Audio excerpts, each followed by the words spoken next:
प्रिय विद्यार्थियों, पिछले टर्न हमने जो है BSc part 3 chemistry paper first में आपका स्वागत है। पिछले लेक्चर में हमने आपको जो है ऑर्गेनोमेटेलिक कंपाउंड्स का जो है नोमेनक्लेचर क्लासिफिकेशन के बारे में बताया था। जो है आज हम इसी क्रम को आगे बढ़ाते हुए जो इंडिविजुअल ऑर्गेनोमेटेलिक कंपाउंड्स हैं, यानी मेटल्स के जो ऑर्गेनोमेटेलिक कंपाउंड्स हैं, उसमें हम सबसे पहले लिथियम के जो है कार्बधातुक यौगिक के बारे में अध्ययन करेंगे। जो है लिथियम के कार्बधातुक यौगिक जो है ये बहुत ही ज़्यादा क्रियाशील होते हैं। जो ग्रिग्नार्ड रिएजेंट, जो कि आपने पहले पढ़ा भी होगा, जिसको RMGX कहते हैं के नाम से जानते हैं, ये उससे लगभग 100 गुना अधिक क्रियाशील होते हैं। ये अत्यधिक सेंसिटिव होते हैं वायु के प्रति और अत्यधिक क्रियाशील होने के कारण जब इन यौगिकों का संश्लेषण या सिंथेसिस किया जाता है तो उस समय हम ड्राई एपरेटस और ड्राई सॉल्वेंट तथा ऑक्सीजन रहित वातावरण का प्रयोग किया जाता है, या कह सकते हैं कि ड्राई नाइट्रोजन का, शुष्क नाइट्रोजन का प्रयोग किया जाता है। अब इनके बनाने की विधि, कई प्रकार की विधियां हैं। सबसे पहली विधि लेते हैं हम फ्रॉम एल्किल क्लोराइड और एरिल क्लोराइड से, यानी एल्किल क्लोराइड या एरिल क्लोराइड से किस प्रकार ऑर्गेनोलिथियम कंपाउंड्स बनाते हैं। इसमें हम क्या करते हैं, जो सॉल्वेंट है, सॉल्वेंट के रूप में बेंजीन या पेट्रोलियम ईथर लेते हैं और दोनों ही ड्राई होते हैं। तो इसमें जब एल्किल या एरिल क्लोराइड की अभिक्रिया लिथियम के साथ कराते हैं तो हमें एल्किल या एरिल लिथियम प्राप्त होता है। फॉर एग्जाम्पल C2H5Cl यानी इथाइल क्लोराइड की अभिक्रिया जब लिथियम धातु के साथ कराते हैं ड्राई ईथर की उपस्थिति में कम तापमान पर, तो C2H5Li यानी इथाइल लिथियम बनता है और साइड में बाई प्रोडक्ट के रूप में लिथियम क्लोराइड LiCl प्राप्त होता है। इसी प्रकार इसकी अन्य अभिक्रिया है C4H9Cl यानी N-ब्यूटाइल क्लोराइड। इसकी अभिक्रिया जब लिथियम मेटल के साथ कराते हैं तो हमें ब्यूटाइल लिथियम प्राप्त होता है। यहाँ हमें देखना है कि जो लिथियम के अभिक्रिया को बैलेंस करने के लिए 2 मोल लिथियम के लेते हैं। एक और फिनाइल कंपाउंड से यानी फिनाइल क्लोराइड। तो फिनाइल क्लोराइड की अभिक्रिया जब लिथियम धातु के साथ कराते हैं तो फिनाइल लिथियम प्राप्त होता है। यहाँ पर हम यदि लिथियम के स्थान पर हम कॉपर लिथियम युग्म या एलॉय का भी प्रयोग कर सकते हैं। जब हम कॉपर लिथियम एलॉय का प्रयोग करते हैं तो रिएक्शन कुछ इस प्रकार से होती है C2H5Cl प्लस 2CuLi यानी कॉपर लिथियम युग्म। इसकी अभिक्रिया जब होती है तो C2H5Li यानी ethyl lithium, lithium chloride plus 2Cu हमें प्राप्त होते हैं। यदि इस अभिक्रिया में ईथर विलायक का प्रयोग किया जाए तो हमारा जो प्रोडक्ट बनता है यानी एल्काइल लिथियम, वो पुनः लिथियम के साथ अभिक्रिया करके एक संकुल बना लेता है Li4Me3Br। यानी फॉर एग्जाम्पल यदि मिथाइल ब्रोमाइड की अभिक्रिया कॉपर लिथियम की यानी कॉपर लिथियम युग्म के साथ ईथर की उपस्थिति में कराएं तो हमें एक जो बाई प्रोडक्ट है या एक दूसरा संकुल जिसको Li4Me3Br संकुल जो है प्राप्त हो जाता है। तो इसलिए हमें ध्यान रखना है कि इसमें ईथर का प्रयोग नहीं करना है, इसकी जगह बेंजीन का जो है प्रयोग, ड्राई बेंजीन का प्रयोग करेंगे जो है। दूसरा मेथड है बाई मेटल हैलोजन एक्सचेंज, यानी धातु हैलोजन विनिमय द्वारा। इस अभिक्रिया में एन ब्यूटाइल लिथियम को ऐसे कार्ब लिथियम यौगिक बनाने में काम आता है जिसमें लिथियम कार्बन बंध जो है अधिक ध्रुवीय होता है जो है, यानी ऐसे यौगिक बनाने के काम में आता है जहाँ पे लिथियम कार्बन बंध जो है वो अधिक ध्रुवीय हो। फॉर एग्जाम्पल, यदि ब्यूटाइल लिथियम की अभिक्रिया मिथाइल आयोडाइड के साथ बेंजीन की विलय के साथ कराई जाए तो मिथाइल लिथियम बनेगा और एन ब्यूटाइल आयोडाइड बनेगा। यहाँ पर हम देखते हैं कि जो लिथियम कार्बन बंध है वो ब्यूटाइल लिथियम कार्बन की बंध की तुलना में अधिक ध्रुवीय है। इसी प्रकार एक अन्य अभिक्रिया है जिसमें हम ब्यूटाइल लिथियम की अभिक्रिया C6H5I यानी फिनाइल आयोडाइड के साथ कराते हैं तो हमें फिनाइल लिथियम एक क्रिस्टलीय पदार्थ प्राप्त होता है तथा ब्यूटाइल आयोडाइड साइड प्रोडक्ट के रूप में प्राप्त होता है।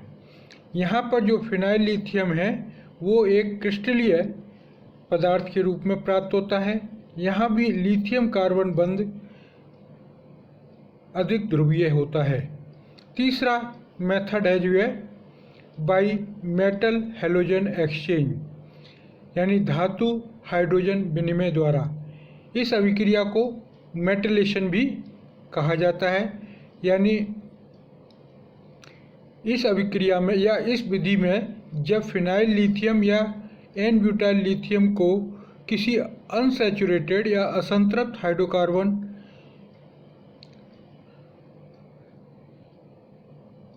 हाइड्रोजन परमाणु उत्पाद से अधिक अम्लीय हो, यानी किसी असंतृप्त हाइड्रोकार्बन परमाणु का जो हाइड्रोजन है वो अम्लीय होता है जो है, और उस अम्लीय हाइड्रोजन को जो है लिथियम के द्वारा प्रतिस्थापित कर दिया जाता है या प्रतिस्थापन उसका हो जाता है जो है लिथियम के द्वारा। फॉर एग्जाम्पल, फिनाइल लिथियम की अभिक्रिया फिनाइल एसिटिलीन यानी C6H5Li plus C6H5C triple bond H, यानी इसमें जो एसिटिलीन है हमारा कॉमन एग्जाम्पल, उसमें एक हाइड्रोजन उसका फिनाइल के साथ रिप्लेस कर दिया गया है। तो इससे ये जो हाइड्रोजन है एसिटिलीन का वो और भी अधिक अम्लीय हो जाता है। इस अम्लीय हाइड्रोजन को हम लिथियम के द्वारा प्रतिस्थापित कर सकते हैं जो है। तो जो प्रोडक्ट प्राप्त होगा वो होगा लिथियम फिनाइल एसिटाइड और बेंजीन प्राप्त होगा। इसी प्रकार एक अन्य अभिक्रिया है जिसमें हम एन ब्यूटाइल लिथियम की अभिक्रिया फेरोसिन के साथ कराते हैं। फेरोसिन एक वेल नोन कंपाउंड्स है जो है ऑर्गेनोमेटलिक कंपाउंड्स के अंदर आयरन का कंपाउंड्स है। इसमें साइक्लोपेंटाडाइइनाइल आयरन को हम फेरोसिन कहते हैं।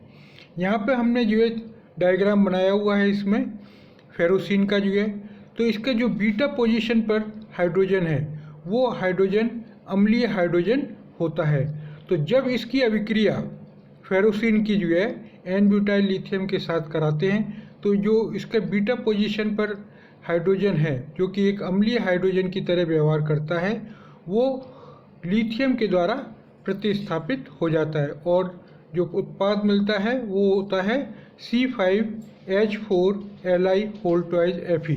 इसका नाम है बिस बीटा लिथियम साइक्लोपेंटाडाइइनाइल आयरन सेकेंड्स। यानी ये जो हाइड्रोजन है यहाँ पर दोनों बीटा हाइड्रोजन है वो लिथियम के द्वारा प्रतिस्थापित हो जाते हैं। इसी की एक और अभिक्रिया है साइक्लोपेंटाडाइइन। साइक्लोपेंटाडाइइन की अभिक्रिया जब मिथाइल लिथियम के साथ कराते हैं तो इसका जो हाइड्रोजन है साइक्लोपेंटाडाइइन का हाइड्रोजन वो आसानी से जो है रिप्लेस हो जाता है और लिथियम के द्वारा, और साइक्लोपेंटाडाइइनाइल लिथियम यौगिक जो है लिथियम का प्राप्त होता है।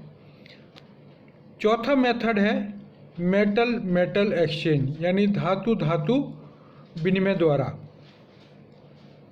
इसमें जो कम, इस विधि के अंदर जो कम विद्युत ऋणीय धातु होती है वो लिथियम के द्वारा विस्थापित हो जाती है और लिथियम अपना स्वयं का यौगिक बना लेती है जो है।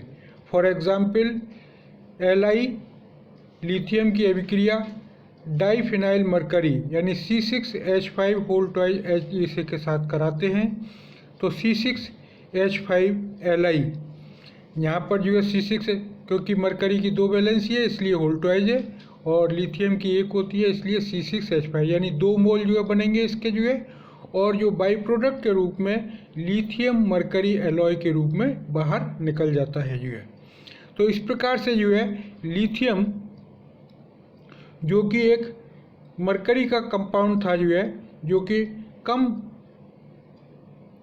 विद्युत ऋणीय कंपाउंड था जो है, उसमें से जो है मरकरी को रिप्लेस करके अपना स्वयं का ऑर्गेनोमेटलिक कंपाउंड्स बना लेती है। इसी प्रकार से एक अन्य एग्जाम्पल है इसका C2H5 whole twice C2H5CH whole 4SN यानी tetra vinyl tin. CH2 double bond CH को हम विनाइल समूह कहते हैं जो है, इसलिए इसका नाम हो जाएगा टेट्रा विनाइल टिन। जब इसकी अभिक्रिया फिनाइल लिथियम के साथ कराते हैं तो जो टिन का कम यौगिक है वो और भी जो है कम विद्युत ऋणीय है, इसलिए इसमें से जो लिथियम है वो टिन को रिप्लेस करके अपना स्वयं का जो है विनाइल लिथियम यौगिक बना लेती है जो है। तो अभिक्रिया को बैलेंस करने के लिए हम 4 मोल फिनाइल लिथियम के लेते हैं और 4 मोल जो है विनाइल लिथियम प्राप्त होता है, और बाई प्रोडक्ट के रूप में जो है हमारा टेट्रा फिनाइल टिन प्राप्त हो जाता है। पांचवी और अंतिम विधि है जो है by the addition of lithium in tetra phenyl ethylene. Lithium की अभिक्रिया जब टेट्राफिनाइल इथिलीन के साथ कराई जाती है तो यह योगात्मक यौगिक बना लेता है जो है। इसमें क्या होता है कि जो है जो कार्बन कार्बन डबल बॉन्ड्स है इसके ऊपर जो है लिथियम परमाणु जो है ऐड हो जाता है, यानी दोनों कार्बन के ऊपर एक एक लिथियम परमाणु ऐड हो जाता है जो है। तो इस प्रकार से यह योगात्मक उत्पाद जो है बना लेता है जो है। तो ये तो जो है ऑर्गेनोलिथियम कंपाउंड्स के बनाने की विभिन्न विधियां हो गई जो है। इसके बाद अगले लेक्चर में हम आपको जो है इसकी ऑर्गेनोलिथियम कंपाउंड्स की प्रॉपर्टीज़ और रासायनिक अभिक्रियाओं के बारे में अध्ययन करेंगे। आज के लिए सिर्फ इतना ही। धन्यवाद।